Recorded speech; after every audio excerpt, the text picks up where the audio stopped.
Ever get that feeling, like someone's messing with your mind? And I'm not talking like full-on tinfoil hat conspiracy theories or anything, but those little ways we get nudged to think a certain way, persuaded, or even, tricked. It's kind of freaky when you think about it. Like just the other day, Instagram, right, serving me up this ad. And it was for like gourmet dog treats, organic, gluten-free, the whole 9 yards. And I swear it knew exactly what I was like craving at that moment. I was all, oh my gosh, my chihuahua needs these. But let's be real, he'd be just as happy with like a stale cracker. So clearly something was up, right? Some clever marketing was messing with my mind. And it got me thinking, how much of what we think, what we believe, is actually shaped by stuff outside ourselves? Kind of wild to think about, right? So I did a little digging. Turns out there's this whole spectrum of like mind control techniques out there. Some are, thankfully, pretty rare, like the intense brainwashing you see in, cults or hostage situations. The classic image of a prisoner being broken down. Yeah. And then reprogrammed. Yeah. So scary stuff. Their whole identity, their beliefs, everything they thought they knew, just like shattered and then rebuilt to serve someone else's agenda. Thankfully, that level of intense, systematic brainwashing is pretty uncommon in everyday life. But it does raise some questions, right? Like, how vulnerable are we to manipulation, even if it's not that extreme? Like, think about Patty Hearst, kidnapped by the Symbionese Liberation Army back in the 70s, ended up joining them, even robbed a bank. Her lawyers argued she'd been brainwashed. Crazy, right? And then there's the case of Lee Boyd Malvo, one of the DC snipers. The defense claimed he was under the influence of the older sniper, John Allen Muhammad. Now, neither of those defenses actually worked in court. Juries tend to be pretty skeptical about the whole brainwashing made me do it thing. But still, these cases make you wonder about the limits of free will, Like, how much control do we really have over our own thoughts and actions? It's a bit of a mind bender, right? Okay, so maybe full-blown brainwashing is rare, but what about hypnosis? We've all seen those cheesy stage shows where people cluck like chickens, right? But therapeutic hypnosis is a whole different ballgame. It's actually used for things like pain management, anxiety, even helping people quit smoking. And here's where it gets really interesting. Research shows that the people who are most susceptible to hypnosis, the ones who really go under, tend to fall into two categories. You have the fantasizers. These are the folks who can, like, totally lose themselves in their imaginations. And then you have the dissociators, people who are good at mentally checking out. Think folks with a history of trauma, for example. So what does that tell us about how our minds work, how we process information, or even block it out? It's kind of wild to think about. All right, let's move on to manipulation. The sneaky sibling of mind control. Let's be real, we've all encountered this. Maybe even done it ourselves, right? It's that underhanded stuff people do to get what they want. Pushing those guilt buttons. Playing the victim. You know the drill. One of the most insidious tactics is what's called crazy making. It's where they twist things around, gaslight you, make you doubt your own sanity. Like you're all, wait, am I the one being unreasonable here? It's crazy making, literally. Then there's creating an illusion. This was where they build this whole fake persona to gain your trust. They're charming, they're helpful, they seem like your best friend, but it's all an act designed to get you to lower your guard so they can, manipulate you. Speaking of influence, let's talk about persuasion. This one's everywhere, right? Advertising, political campaigns, even just try and convince your roommate to do the dishes. We're constantly bombarded with messages trying to change our minds. But here's the key difference between persuasion and the other stuff we've talked about. Persuasion, at least in theory, allows for free will. You ultimately choose whether to accept or reject the message. But here's the thing. Those persuasive messages are often crafted using some seriously powerful psychological tools. There's this guy, Robert Cialdini. He wrote this book called Influence, and he lays out 6 weapons of influence. Techniques that are used to, like, subtly nudge us towards saying yes. Things like reciprocity, social proof, liking, authority, scarcity. We encounter these all the time. For example, think about reciprocity. This is the idea that we feel obligated to return favors. So if a company gives you a free sample, you're more likely to buy something from them later. It's like they've done you a favor, and now you owe them. Pretty clever, right? Or take social proof. We're more likely to do something if we see other people doing it. It's like that herd mentality. So if an ad shows a bunch of happy people using a product, you're more likely to think, hey, maybe I should try that too. It's all about tapping into that sense of belonging and social validation. And then there's liking. We're more easily persuaded by people we like, right? It's just human nature. So companies use celebrity endorsements, or they try to create ads that are relatable and make us feel good. It's all about building that connection, that sense of trust. Finally, let's talk about deception. This one's the most straightforward, but also the most damaging. It's about spreading falsehoods or half-truths to, well, deceive. Deception hurts most in relationships, obviously, because it destroys trust. But it also happens in research. Like, remember those psychology experiments where they intentionally mislead participants to see how they react? It's all in the name of science, but it does make you wonder about the ethics of it all, you know? Here's a fascinating fact, though. Deception research suggests there's no foolproof way to tell if someone's lying just by their body language. I mean, some people are just naturally fidgety, right? Or maybe they avoid eye contact because they're shy, not because they're lying. And this is where it gets really philosophical. You ready for this? Some thinkers argue that all alien knowledge could be wrong because, well, we can be deceived. Think about that. It's like, whoa, how do we know anything for sure? It's kind of trippy, right? Okay, so we've talked about brainwashing, in this really dramatic, almost cinematic way. But let's break it down a bit, get a little more granular with how this whole process supposedly works. Experts who've studied, cults and totalitarian regimes. They say there are typically three main stages to brainwashing. First, you got to break down the person's existing identity, their sense of self.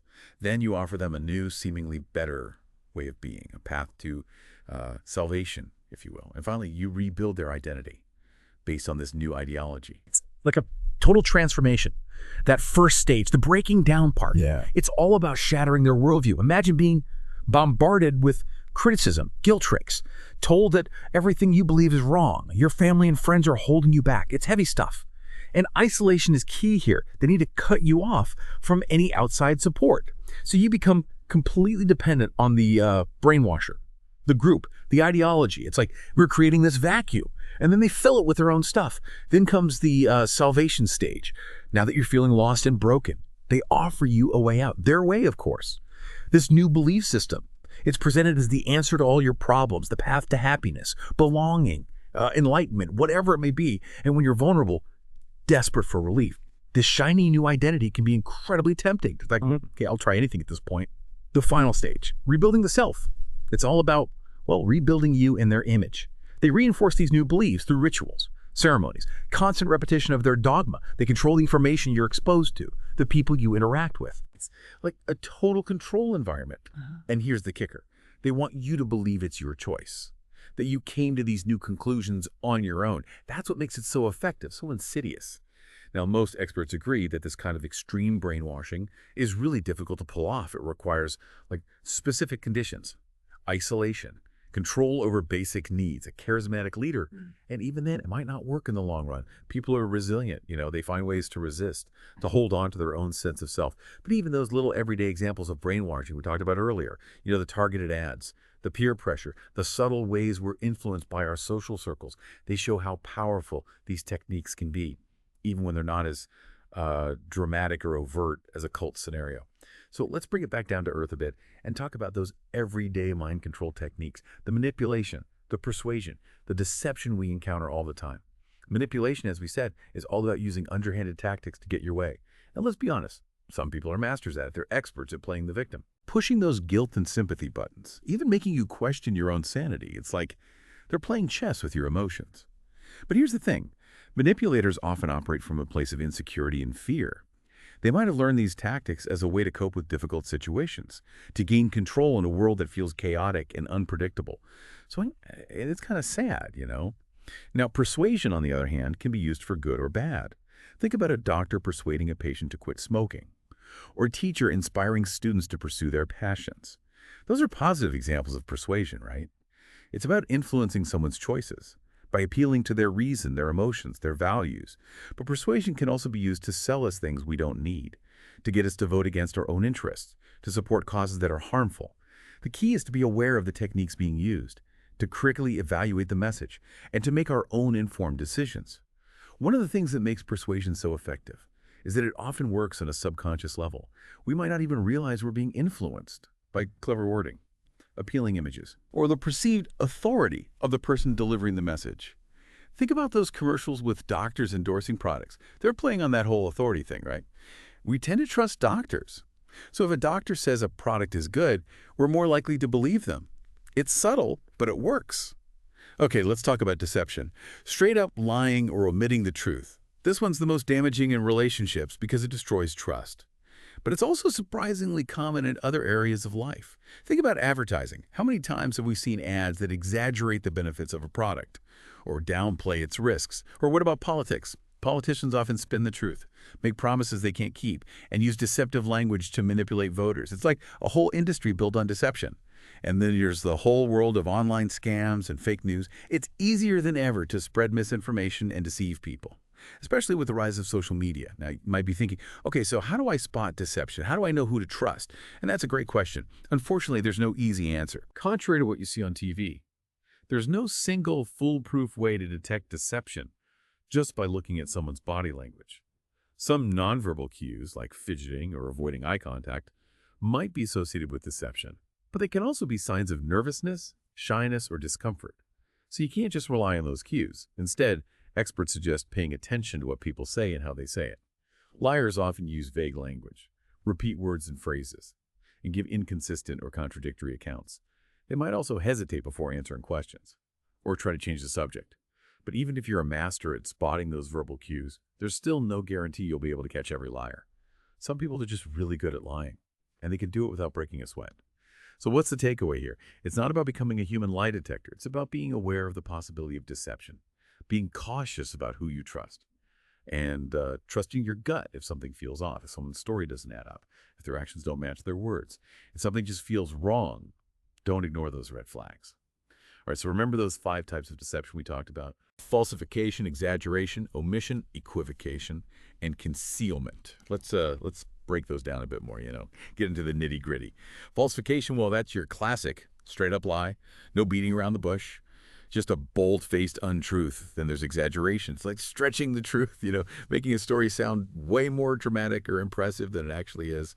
Omission, well, that's where they leave out crucial details to paint a misleading picture, make you think something that's not entirely true. Sneaky, right? Then there's equivocation. Oh, this one's a real tricky one. It's all about being vague, ambiguous, avoiding direct answers, never taking a clear stance. You're left kind of wondering, like, what did they really mean? It's like they're talking in circles, you know what I mean? And lastly, we have concealment. This is where they're actively hiding information, keeping it under wraps, like a cover-up operation, top secret, Now, let's think about the motives behind all this deception. Sometimes it's all about self-preservation. They're trying to avoid trouble, protect their reputation, dodge a sticky situation, Like that time I told my mom I finished my homework when I hadn't even started it. Not my proudest moment. Teenage me wasn't exactly known for his honesty, but hey, we all make mistakes, right? Other times, deception might be about protecting someone else, sparing their feelings, maybe, shielding them from harm, keeping a promise. Like, say, a friend tells you something super personal, and you swear you won't tell a soul. You might have to, bend the truth a little if someone else starts digging for information. But let's be real, sometimes deception is just plain selfish. They're trying to gain an advantage, manipulate a situation, get what they want, no matter the cost, Think about those scam artists. Prey on vulnerable people. That's deception at its worst, right? So here's the million-dollar question. How do you spot deception? It's way harder than those crime shows make it seem. Where they're like, you're scratching his nose, must be lying. And not quite that simple. Experts say there's no single foolproof way to tell if someone's lying just by their body language. Fidgeting could just be nervous. Avoiding eye contact. Maybe they're shy. Who knows, right? So instead of focusing on those iffy nonverbal cues, you got to listen carefully to what they're saying and how they're saying it. Liars often use vague language, repeat phrases, and tell inconsistent stories. They might hesitate before answering or try to change the subject. Those are red flags, But here's the catch. Even if you're a master at spotting those verbal tells, some people are just really good liars. They can weave a tale so convincingly you'd swear it was the gospel truth. So what's the takeaway here? It's not about becoming a human lie detector. It's about being aware, being cautious, trusting your gut. If something feels off, it probably is. It's about recognizing those patterns of deception, the camouflage, the disguise, the simulation, so you can protect yourself from those who might try to, pull the wool over your eyes. Well, folks, that about wraps up our deep dive into the world of mind control. From brainwashing to deception, we've covered a lot of ground. But here's the key takeaway. Knowledge is power. The more we understand about these techniques, how they work, the motives behind them, the ways to spot them, the better equipped we are to navigate the world with a critical eye and a healthy dose of skepticism. So, the next time you encounter a persuasive message, a pushy salesperson, or just a gut feeling that something's not quite right. Remember what we talked about today.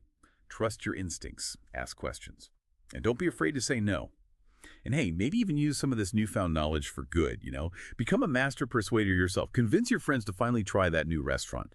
Rally your coworkers around a brilliant idea, or even just inspire someone to make a positive change in their life. The power of influence is a double-edged sword, but in the right hands, it could be a force for good. Until next time, stay curious, stay skeptical, and stay in control of your own mind. You got this.